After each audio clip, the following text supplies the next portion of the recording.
Good evening, my people. Good evening. We're back again. It's another show. It's not the gunslingers. What am I talking about? It's the breakdown. We're gonna. It's a great start. Sorry about the late start today, but technical difficulties. But we're gonna get straight into it.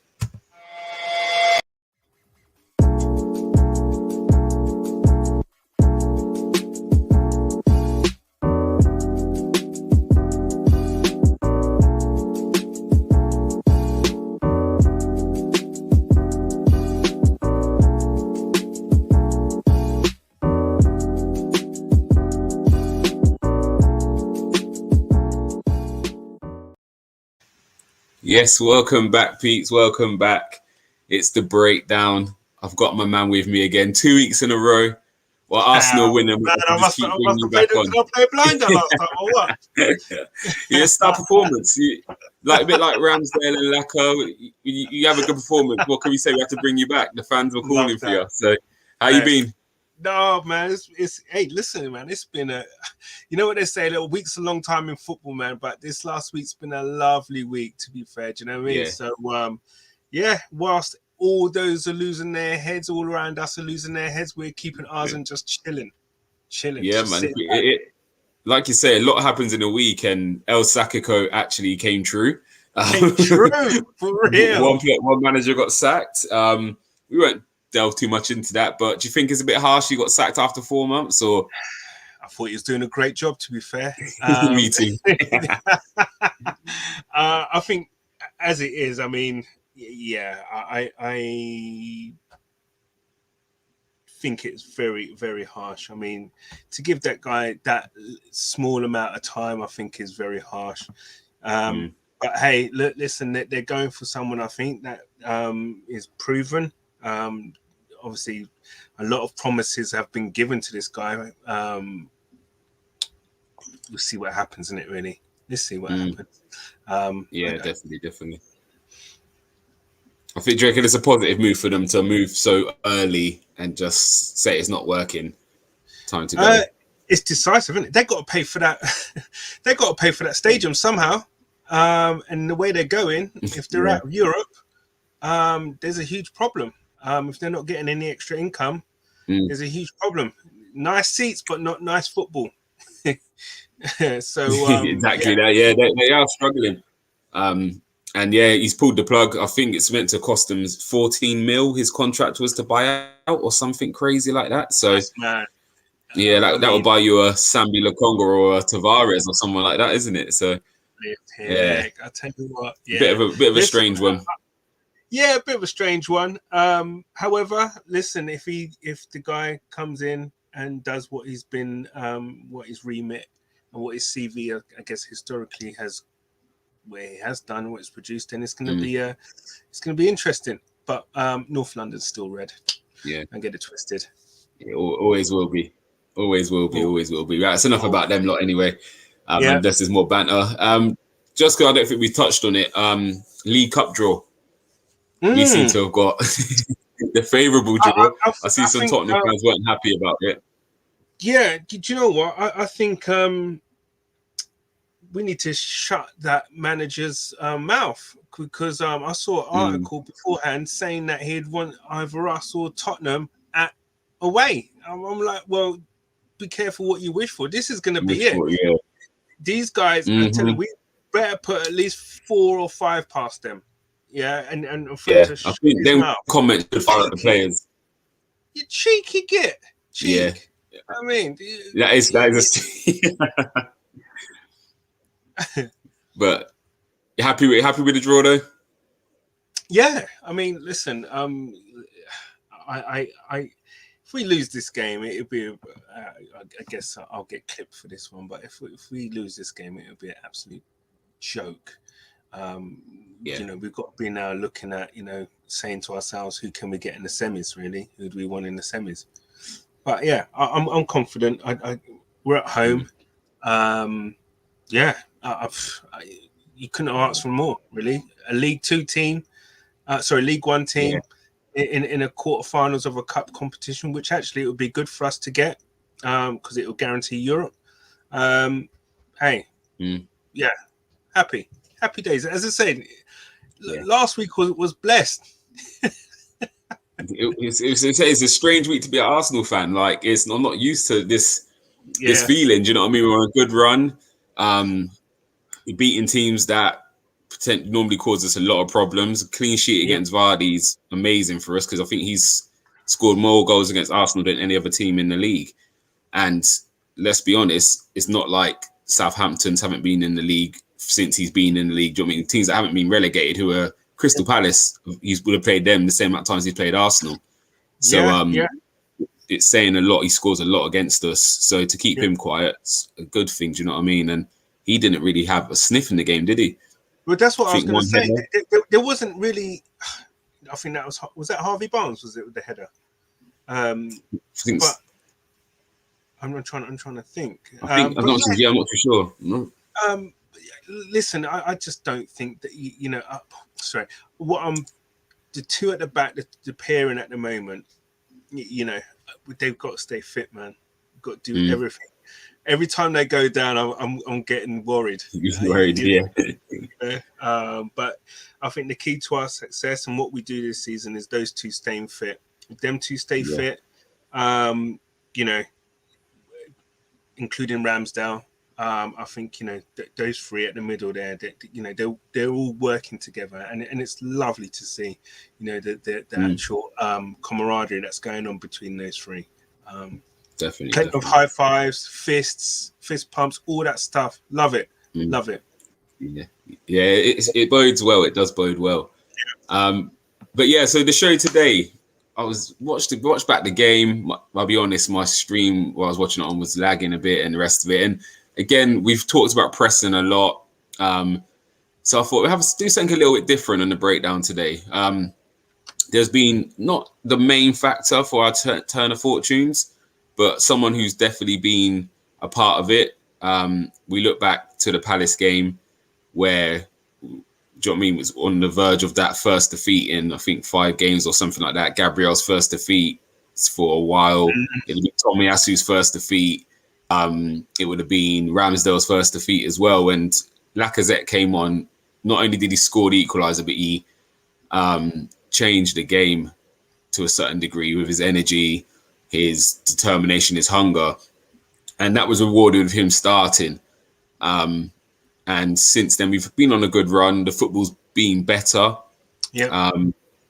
Not saying we're scoring more goals, but yeah, we've put we put 3 past Villa, 2 past Leicester. Again, he's not scoring all the goals. He's not getting the assists, but he's got a presence in the team.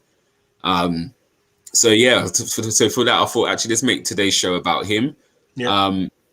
So the benefit of him at the moment, he's playing more than one position, but he has been a number 2 for Arsenal kind of throughout his career. His first season, he came in obviously to be the main person, and by Christmas, we had brought Aubameyang, and that kind of meant his time had been limited. When Aubameyang hits a bad run, he gets a few games, but as soon as he has one bad one, he's back out.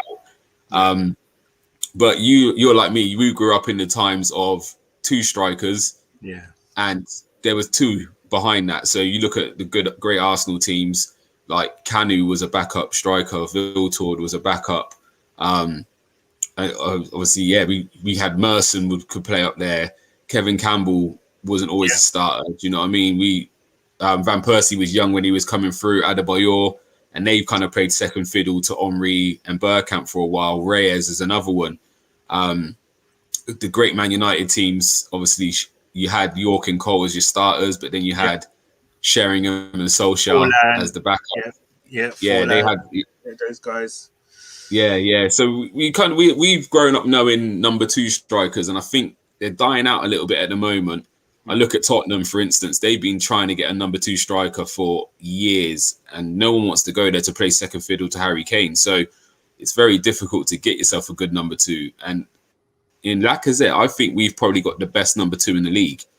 So before I put up stats, what's your thoughts on my analysis of that? And yeah, I'm going bold. I think he's the best. Especially out of the top 6, I think he's the best. You've gone bold there for real. I've got bold. You said that with your chest. You said that with your chest. I love that. Yeah, I actually think we kind of like are playing like two up front, and he is like the kind of withdrawn striker, so to speak. And I like it. I'll before well, after the Palace game, and even like before the Palace game, I was crying out for us to play two up front.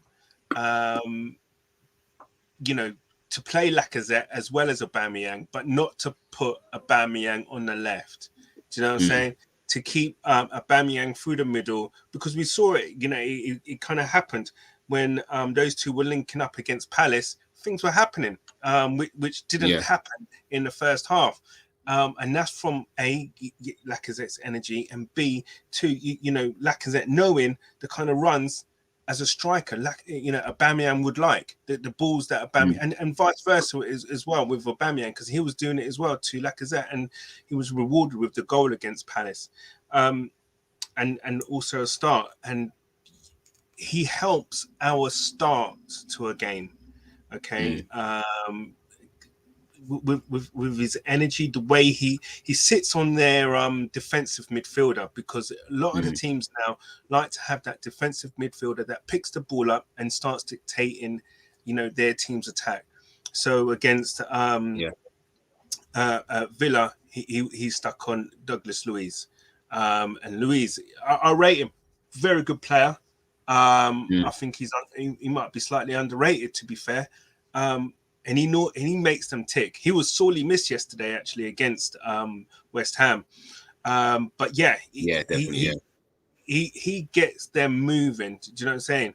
And Lacazette stuck on him whenever, you know, Villa had the ball, so that outlet was kind of like closed off, and allowed us to pressure and keep, you know, our press going against Villa, and we started off fast, and we got the 3 goals in the first half. Sorry, the 2 goals, and then obviously against Leicester, I thought he was brilliant again with what he did.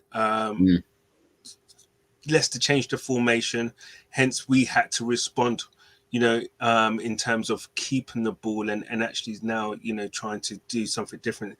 And really and truly, I guess sometimes it's horses for courses. When that happens, then Lacazette is probably your guy who's going to kind of, you know, make way in that kind of respect. But I like what he's doing in terms of against the other guys. You're talking Cavani, you're talking Werner, you're talking Diego Jota, etc. Listen, Cavani's movement is brilliant, but listen, I mean, they all bring something. But Lacazette, for me,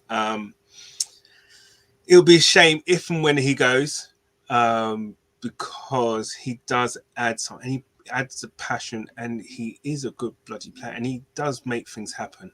Hence the second goal against Leicester. If it wasn't for him doing what he did, and causing problems, you know. I agree with that. Just that intent he's got, isn't it? Like, he could play safe, but actually, I'm going to go for it. I'm going to put my body there. I'm going to make it difficult for you. The penalty he won was just him being him, on being tenacious and saying, I'm going to get in front of you. Whether it was soft or not is the fact he's actually... It's a foul. Foul's a foul. 5 yards, Yep. He's clever as well. He's really clever. He uses his body really well, doesn't he? He's not the biggest, but he does use his body really well. 100%, and he can, and he is strong, and he has that low center of gravity in order to kind of, you know, hold the ball up, etc. I like him. You know, I think what he's done over the last couple of games, because he was right, you know, he's kicking his heels on the bench. He's now earned his place. To be fair, definitely, he has to play. Yeah, definitely, I do agree. And there will be games where someone has to be rested or rotated, depending on the system, and it probably would more than likely be him, which I understand because Abba has got the longer contract. It does look like Abba will be our main striker for the next few years, so LACA has to almost play second fiddle. But I think what you get with him, you don't get someone who sulks or throws his toys out, regardless. And he might feel like he's been wronged a lot of times, because there's been a lot of times last year he was the form player and he got dropped again. Most notably at the start of the season where he scored it's like What's he done to be dropped? Yeah, he missed one chance, and Yeah. So again, I'm going to put up some numbers. So again, I have compared. I didn't compare with any City players just because they don't have one striker really. So to back up to claim a second striker for them would be difficult. And also Tottenham don't really have a backup striker. Again, Vinicius, whatever his name was, is gone. So and it'd be unfair to put Dane Scarlett's numbers in there from last year because he didn't play. So we've gone with Timo Werner, who was first choice last year. But this year he's going to be obviously playing a bit more second fiddle to Lukaku. So we've gone with Werner, we've gone with Cavani, and we've gone with Diego Jota. And yeah, so we're going to get into it. Let's pull these up now. Bear with me. So we're going to go first with, let's go with the shooting. Okay. So we go with the kind of the attacking kind of stats. So I hope you all can see it. We will run through it quickly. So you've got minutes per goal, and Diego Jota leads on that. And now I think that has something to do with playing for Liverpool as well, because I do think they outscore the other teams in question. So, but fair play to him. But again, Lacazette is not far off Cavani and Timo Werner. So 144 minutes per goal. He's got 149. What's telling shots? He's had 45, Cavani 41. Jota 46, Werner 41, so all very close there. But where Lacazette stands out is shots on target. He's got the best ratio. Werner and Cavani have 18 shots on target. He has 29. Jota has 26. His shots off target, again, is the best. He's only missed the target 11 times last season. Cavani 14, Werner 14, and Jota 15. His shooting accuracy is way better. If you all can see it, at the bottom of the pile is Werner and Cavani with 56%. Jota's got 63%, and Lacazette's shooting accuracy is 72%. And his success rate's the best again. He's on 28%, the others on 26%. Cavani and Werner, and Jota's way down with 19%. So with regards to that, what's your thoughts on his attacking output then for last season? Because again, there was a big notion that he doesn't take enough, he doesn't score enough, he misses too many, and I stood by it and said he actually has a great shots per game ratio, and goal per shot ratio. I think he's just missed a couple of gilt edge chances, but we don't create enough. So he has one chance against Liverpool, he misses it, and now he's the worst striker in the league. We're actually the best strikers. They have 5 or 6 chances, so they miss 4 and score 2. Yeah. So yeah, after seeing that, what do you think? It's, you can't argue with those numbers, to be fair. The only thing I would say is that the accuracy and the shots and everything, yes, he's up there. The only thing is that the biggest stat though, really, what we want to know about really is actual goals. And fair enough, he is bottom of the pile in terms of number of minutes on per goal. However, the thing is though, it's like what we're doing now and how we're playing now. I actually think he will score more goals this season, to be fair, and those stats will go up because he will have more chances. If he's got the shooting accuracy stats there, was it 72%? That's crazy. Yes. Yeah. That's crazy. Yeah, it's very, very high. Very, very high. And I'll just put up the goals quickly as well from last season. That's almost like 3 quarters. Because again, I think that is important. Every 4 shots, 3 of them are on target. Yeah. That's nuts. Yeah, it's a very, very good ratio, isn't it? And actually, if we put up the goals from last season, I can't show it to you by hand, but in the Premier League, Timo Werner scored the least with 6 goals. Then it was Jota with 9. I know he did have an injury, so he did play less games.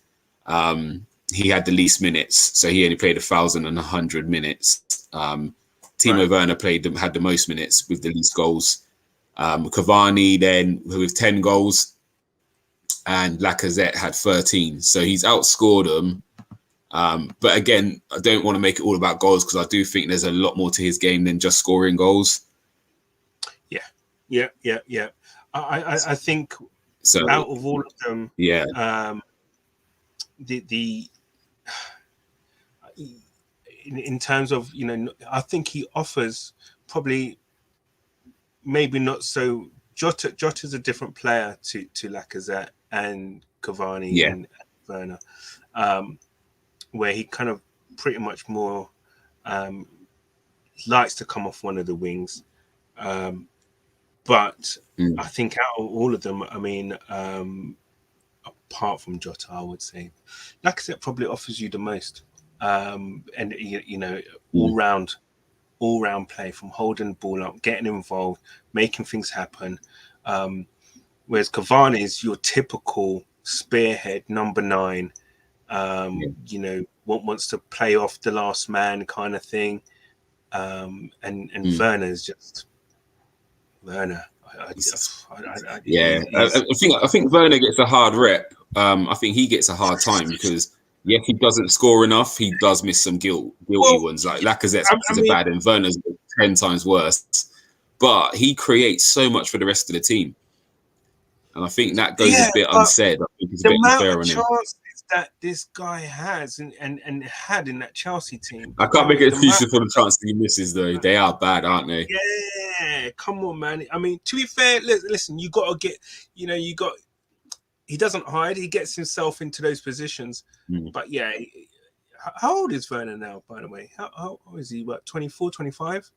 Is he more than that? I don't know. Yeah, he's not that old, I don't think. He's still got some time on him. I do think he will come good. Yeah. Yeah, because he is rapid and he gets himself into those positions. If he can start, you know, just converting those chances, then he might hit a purple patch. Listen, I mean,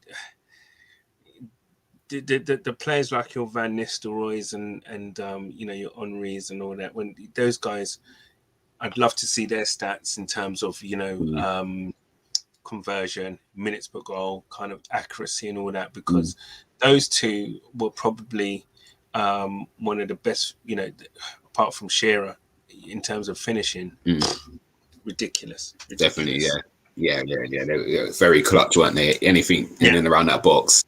9 times out of 10, especially Van Nistelrooy, 9 out of 10, that's going in, so attacking released. Definitely that. So we're going to move on to the next kind of stats we've got. As I said, attacking wise, he's up there. Definitely his shooting is the best out of the 4. He didn't score as many, goals per minute. I think Jota had the best ratio, but again, he plays in a more attacking team. So you can't read too much into stats. Everyone knows I don't do stats. I'm much more of a eye test kind of guy, but sometimes we do have to bring a few out. So we're going to move on. We're going to go to kind of his involvement. Yeah. It is all one-sided, this is. But we're going to move on to the passing element. So assist-wise, you can see Werner here is way ahead. And this is why I say people will be a bit harsh on Werner. I think he brought a lot to Chelsea. 8 assists he got. Cavani 3, Jota none, and Lacazette with 2.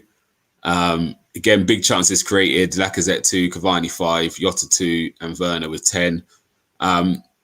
Passes, now this is where Lacazette kind of takes over, 514. Werner is ahead of that as well, 779. But again, he started a lot more games and played a lot more minutes. Down to minutes kind of thing. Yeah, his minutes were a lot higher. Plus pass completion, which is important for me. 78%. So all kind of in and around each other there. Jota with at least 74%, and Timo Werner 78.82 ahead. What I liked with this one, passes forward, Lacazette 97. Again, Werner very, very high on the stats here, 155. Passes backwards, Lacazette 150, Werner 245. So I think it shows how much Werner touches the ball compared to a lot of the others. He's way ahead with the passing. And touches, Lacazette 850. Yeah, he's way ahead. But that kind of showed to me how much Lacazette gets involved compared to Cavani and Jota. They're very much on the edge, ready to finish, whereas Lacazette's probably a bit more involved in the link up and bringing things in. And Werner, obviously, it shows of his assist he got, he's way ahead in that. So what I kind of take from it is in the shooting element, Werner is behind the rest of them. Lacazette's up there, and in the passing department, Lacazette's still up there, whereas the rest of them really dropped off. And Werner then took over. So as your overall game, Lacazette again is, do you know what I mean, very competent, and you can see it now playing more as a 10 than a striker now. Right. He's able to do that side. Do you know what I mean? So can't read too much into the passing stats, but I did like how he was passing forward a lot. And again, just being involved in the build-up rather than waiting on the edge to finish, because there is times where we're not dominating the game, and this is my argument with Aubameyang. Sometimes it's when we're not playing well, what is he really doing? Because he's not getting the ball. Whereas LACA comes for it, he gets hold of it, he tries to build. So, can you take much from that yourself? Yeah, I mean, it kind of shows for me, especially with Lacazette, his role in the team. You got the backward passes, which was I think it was more than his forward passes, and that shows that him and especially Cavani, they're proper strikers, where they both are playing with back to goal. Where they're obviously, they're the focal point. Obviously, last season that was Lacazette. I think this season's a little bit different. It'll be interesting with Lacazette's stats. I would feel he would have more forward passes this year than he did last year. Simply, I'm going to bring that up again if you don't mind while you're talking, because I didn't spot that before. And actually, what you're saying is very true, because Diogo Jota had more forward passes, and I think he does play that kind of, well, Liverpool play with that false kind of 9, don't they? Yeah. And he was replacing Firmino a lot last year. Correct. So yeah, that's quite. Is it up? Can you see it? Yeah. Yep. I can see it. Yeah. Perfect. So yeah, I mean, for me, that's what that would show me what type of, how the team plays and what they expect that particular person to do. So obviously Lacazette and Cavani, they're pretty much in the same kind of role that they've been asked to do: hold the ball up, bring others into play, and then it's that one where it comes from the defense up to the attacker, back to the midfield from the attacker, and then the attacker spins, goes off, and then tries to kind of finish off something off the end of that. And that's what, you see that Lacazette and Cavani. But as I said, this year it would be very interesting to see what those numbers are and whether or not that will be reversed, especially now if he actually gets a proper run in the team, because what he's doing now is a totally different type of playing, a totally different. He's been asked to do something different this year. He's been asked to get onto the ball, ruffle a few feathers, create things and make things happen, and get as close as possible to Aubameyang. I can't remember really on Saturday him playing backwards, maybe sideways, but he was always, and he's with Lacazette, right? What I love about him as well, he can take the ball on a half turn as well, and because he's strong enough to hold off defenders to do that and to kind of and to get things going. Seeing those stats was very interesting, but it just shows you the type. Two of those forwards are different to the other two forwards. They are very different. Yeah. So it's interesting. Right, and I'm going to bring up the last one, and I think this one's a very important one in terms of Arsenal, where we are at the moment, especially last year as well, but very much this year. And I think a lot of our performances are off the back of the defensive side of things. There's games where we are up against it. We need to get in. We need to work hard as a unit, and we're getting the rewards for it at the moment. And one thing you can't fault Lacazette is his defensive displays. And I'm not saying Aubameyang doesn't work hard or others don't, but actually impacting the ball when they're defending, I think Lacazette is miles ahead of some of the others. So we're going to bring up the defensive stuff now. And again, Werner's obviously had the most minutes, and interceptions, he's made 8. Diogo Jota with 5. Cavani with 6, and Lacazette's way ahead of that with 12. Tackles, again, Cavani and Jota with 12, Werner with 13, and Lacazette way ahead again with 18. Successfully, he's ahead as well.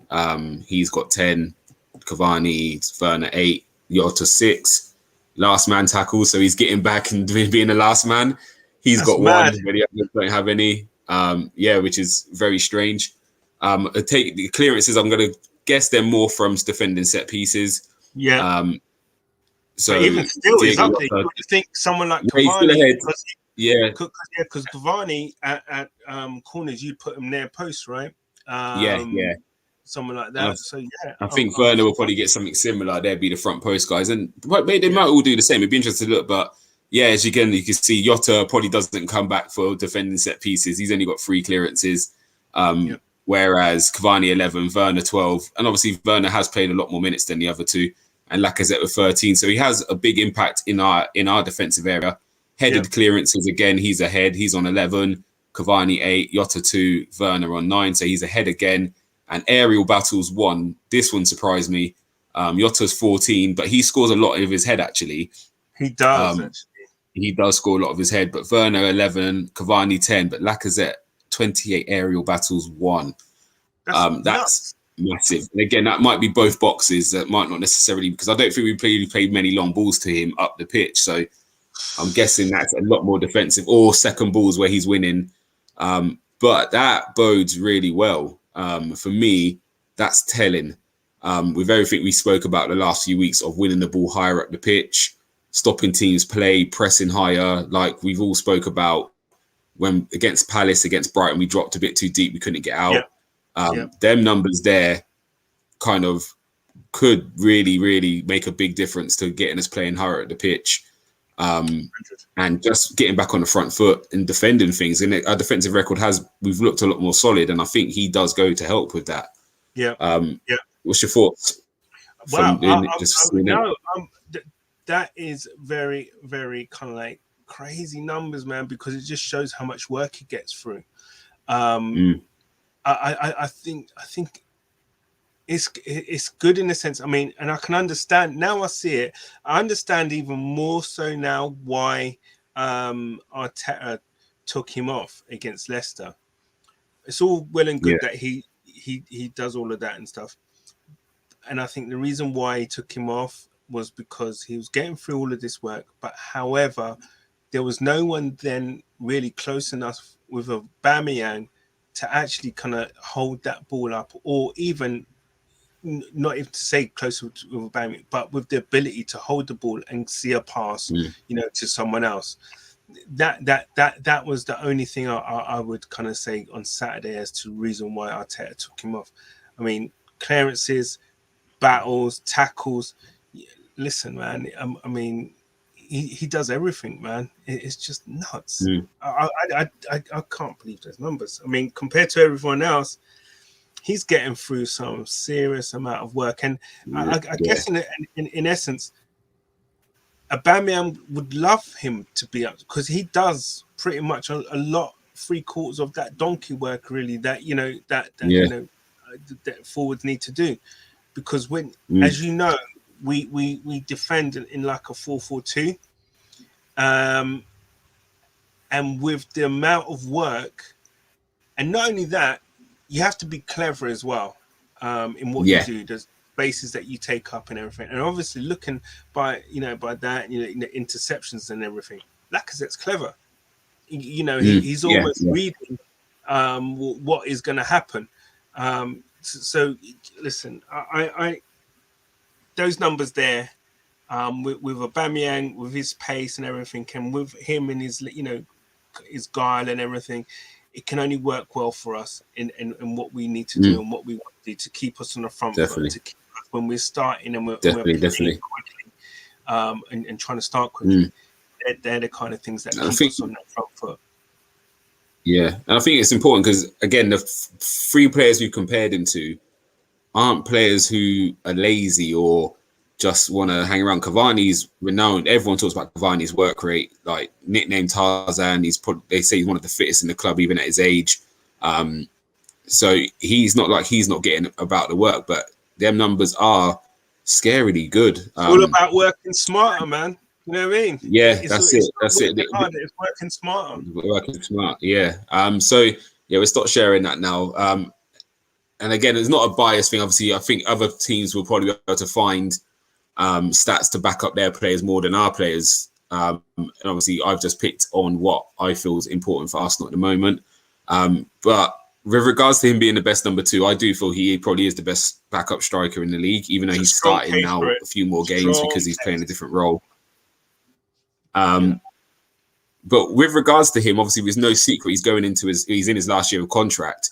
Again, he might not want to stay, but in an ideal world, if he wanted to stay, would you offer him another 2 years with the view of just letting him and LACA keep being the 1 and 2? And if Odegaard's starting, Lacazette's on the bench or whatever it is, or would you rather see a younger striker come in to learn from Aubameyang to then take over? Because again, I reference Tottenham. We've seen over the last 4 years, Tottenham every year want a striker and can never find one. And they bring in, it was not Matt Jansen, some Jansen guy on loan who was in Holland, who did nothing. And then they brought in, then they've obviously brought in what's his name last season? You're like Rodrigo's and all that from Spain, and they've tried quite a few number of things, and it's never quite happened. It's never worked because they always know it's very difficult to get into a number 2 because there's not many players who would be happy with the Solskjaer role now. Everyone wants to start. You've seen it with Sancho leaving Man City. He wanted first team football at a young age, and he left. Pogba was the same. There's not many players who would happily do a job for you like your Solskjaers, like your Carnus of old, like Lacazette was at Arsenal, where they don't moan, they get on with it. When they play, they give 110, and if they're on the bench again, it might be frustrating. The only time, and this is what I see happening, okay? If we have a bloody good season this year, right? Sign him up for another year. Listen, if you're in a successful team, right, you can attract the best players to be a number 2. Right. Listen, I mean, I know he was coming towards the end of his career and stuff, but we was able to when we was winning things, year on year.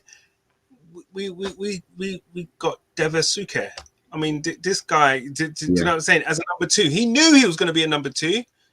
But hey, he knew that. But when you're successful, and you're and they can see a plan, and no, obviously, no one's going to be happy to be on the bench. However, if they're buying into what the manager's doing, and what they're getting from the team and where they want to go and where they are going, the trajectory of this, the proposed success, where they want to be, if it's all going into the right way and all the players are bought into that, I don't see why Lacazette wouldn't sign for another year.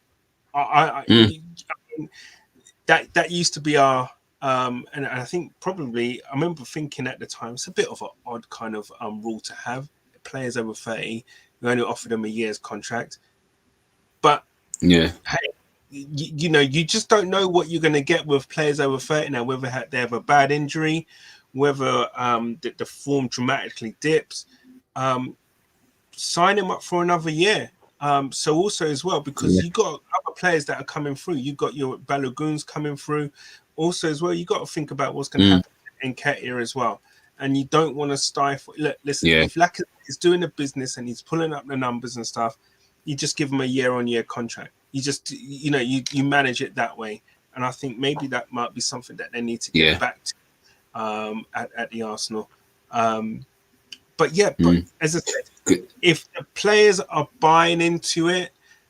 As I said, no one's going to be happy to be, benched and stuff. But if the players are buying into it and the team's getting successful and you're winning games and you're getting trophies and stuff, you can attract those players still. Come on, man. Tottenham weren't or never won anything. Nobody knows what, come on, man. You don't know what you're going to get with Tottenham. Yeah. So I hear you. Yeah. No, I hear you. I would like to see him stay. I also feel to get another player in to hit. I think 2 years is a bit too much. Do you reckon? I mean, he's got no sell-on value right now. He's got no sell-on value now. It's either free. It's either a free transfer or sign him up for another year. And in my opinion, it's like get what you can. Do you know what I think for me? I think it's that element of when you bring someone else new in, you don't know what you're going to get straight away. And it's that element of if you got this guy who you're going to lose on a free, actually, rather than spending, you're going to need to spend 40 mil minimum to replace Lacazette. I feel. I don't think anything below that's really going to replace him with to give you what he gives you. Yeah, with what he's giving you. Exactly. Yeah. Listen, Bergkamp did it for about 4 years, didn't he? Where he just had a year-on-year contract. Yeah, that's very true. He did it for kept about rolling, 4 years. until the year where he couldn't do it no more, and you knew that was it. Listen, I think that's the way we've got to pretty much deal with these cases. Really, there's going to be no sell-on value with Lacazette. So I accept that. And there's no point selling him in January because Balogun and Nketiah are not ready. They're not ready yet. And it'd be good to have those guys around in training. And that's what you do. Fair enough, he'll play less and less over the next year and stuff. But he still offers you something that other players in the squad can't offer you. And that's what we need with him. I'd even go as far to say it's going to sound mad, and again, there's nothing against Aubameyang, but I'm at this stage where if there was a really top young striker out there, we can see the kind of model Arsenal are going for and where we're heading. We're looking for a young striker. Probably, if we're going to replace Lacazette, we're not obviously going to go and get a ready-made player now. You see what we've done all pre-season. We've gone and got young under-24 players. So we'll throw a name in, just say Vlahovic, who is looking like the real deal. I would be more inclined to try and sell Aubameyang, keep Lacazette, and bring in a Vlahovic. Because I think, again, you can see what LACA gives you when he comes off the bench. He's shown he's okay with not being the main man. Whereas Aubameyang, I don't know if Aubameyang will be happy with that. So to get us up-and-coming superstar like Vlahovic, you might need to offer him more minutes than a backup role for a year or two. So with Lacazette what you're going to get as a number two. So actually, I'd be happier to replace my number ones and keep Lacazette as a solid number two. Because if Vlahovic comes in and he struggles a bit, I know I've got Lacazette to rely on as my backup, and it gives Vlahovic a bit of time, but he's not going to feel like I'm sitting here, I'm not going to get a start for 6 months. So I don't know if, again, that's all easily said than done, because no one might not come for Abba because of the wages, how long he's got left on the contract. Do you know what I mean? But in an ideal world, I would think I would be tempted with something like that, personally. You know what? Vlahovic won't come to us for the reason I just stated before. We're not successful, right? And the thing is, it's the huge gamble to get rid of Aubameyang, to get rid of those numbers, what he posts, to get rid of that, to put all your eggs into the basket of Vlahovic is that's one heck of a gamble. The best case scenario would be like your Van Persie scenario. When we got Van Persie, he knew, even though he was the next big thing to come out of Holland, he knew he weren't going to get minutes straight away. He had to, because you got Armoury, Wiltord, Reyes, Bergkamp. You had those guys there, right? And the thing is, he knew, but he wanted to. I remember there was a massive bust up between him and Ruud Gullit, and because Ruud Gullit didn't want him to go, etc. There's a massive bust up. He forced it through pretty much. Van Persie did, because he wanted to come to a team that is successful. Do you know what I'm saying? And players will do that if there's a clear kind of like plan for what they want and they're successful, because so you're going to get your chance. If you're playing in a big team and you're kind of you're going to get chances to kind of to showcase your skills and stuff, you're going to want to go there rather than staying with a particular team. And that's the only thing with Vlahovic, is the fact is that we're not big enough yet or successful enough yet in order to kind of like I think he in our squad. I think he's gonna have a lot of suitors this year. I think if we had gone for him window just gone, you might have got him. But I think this year, the numbers he's putting up and the way he's playing, I do think bigger teams will come in for him. But again, there's a difference. I know I like the Van Persie analogy, but I think the difference with the footballers now is these youngsters expect football straight away. And whereas I think before there was a lot more kind of the players were a bit. Do you know what I mean? They were happy to wait for their time, and they understood. Right, I'm going to learn from this player, and within 4 years, I will take 3 or 4 years. I'll be taking over. Whereas you look now, and there seems to be a massive rush for these young players where they want to be in and around first teams now.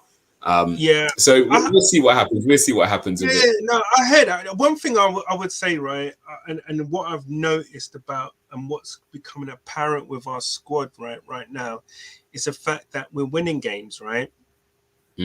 However, the players that are not playing can't say anything, and they know they can't say anything, and they're buying into now to what Arteta's doing. So you got the likes of Pepe. Yeah, of course he's peed off and stuff, but when he comes on, he's following the manager's orders to a T. If you look at Pepe's performance when he came on, you can tell straight away. Yeah. Just watch when he come. He did exactly what the manager wanted him to do. Hold that ball up, get everyone around you and stuff. Just keep the ball. I don't want you bombing forward with the ball. I don't.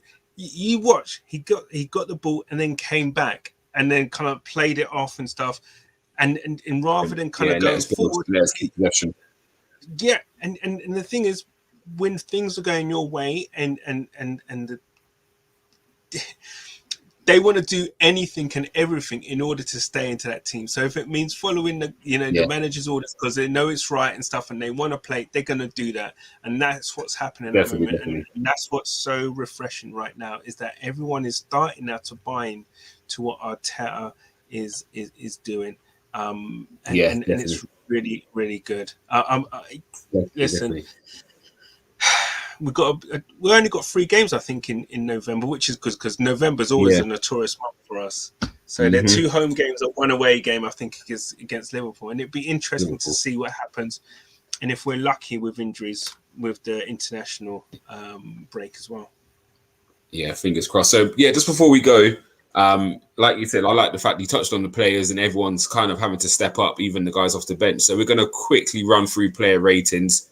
Literally a couple of words. So we're going to start at the back. Obviously, I don't even want to do it first. I want to say the best. You might as well start at the top and go back. Should we go backwards? Let's start with the subs. Who came off the bench? We had. Feels funny doing it, isn't it? Pepe came on. Maitland-Niles come on as well. Okay, so we go Pepe first. What are you giving Pepe? Oh, because he did what he was told and everything. I give him a 6.5. I mean, you get a 5 for just coming on the pitch in a way. Obviously, with the little time what he did, I give him a 6.5. He did what he said on the tin.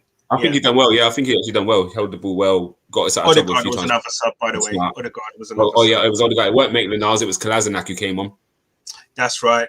We go Kolasinac. He didn't have long though. No. I thought he did all right for what he did as well. Kolasinac. Sorry. So you go ahead. Actually, you got to give your score for Pepe. I'll give Pepe a 6 as well. Or you gave him 6.5. So we'll go with your score. We'll go 6.5. Kolasinac again didn't have long, so I'll give Kolasinac a 6 because again he was solid when he come on. He held a bit of shape and done what he had to do. So I'll give him a 6 as well. Yeah, I concur. Odegaard, I'd give him a 6. To be fair, I think what he was born to do, he didn't really do. I'm not sure if he's got a loss of confidence or whatever, but things are not coming off for him at this moment in time. There's a lot of endeavour. Do you know? But the application at the moment, he just needs to want to hit the top corner or a sweet pass. He just needs to get his feet, and then he'll be all right. But I'll give him a 6. I'm gonna drop him down half. And again, it's a bit harsh just because Lacazette, he came on for LACA, and it was the chance that Luke Thomas had is because he robbed Odegaard. Yes. The ball got into to play on the half and he got robbed. And I think the difference with Lacazette gives you, when Lacazette protects that ball, you're not coming around. And if you got to go through me and I'll just take the free kick, whereas Odegaard seems to be a bit too light and he's getting robbed a bit too much. In them tight areas, he's getting robbed a bit too much. So I think that's just the one thing he has to try and improve. Again, just get your body in the way and take the foul. But sometimes he's getting a little too easy. And if you look at the chance again, it was a difficult, like he was in a tight area. There's 3 or 4 bodies around him, including some Arsenal players, but he just got robbed a bit too easy and it just off balanced us. So for that, I give him a 5.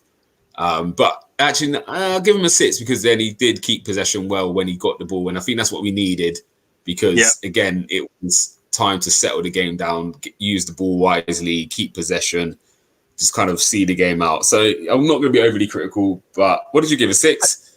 Yeah, I'll give it a 6. We'll go 6 for Odegaard. We had a game. Let's go 6. Okay. Let's go 6. So Aubameyang up front, what are we giving him? And we're going to rattle through quickly now. 8.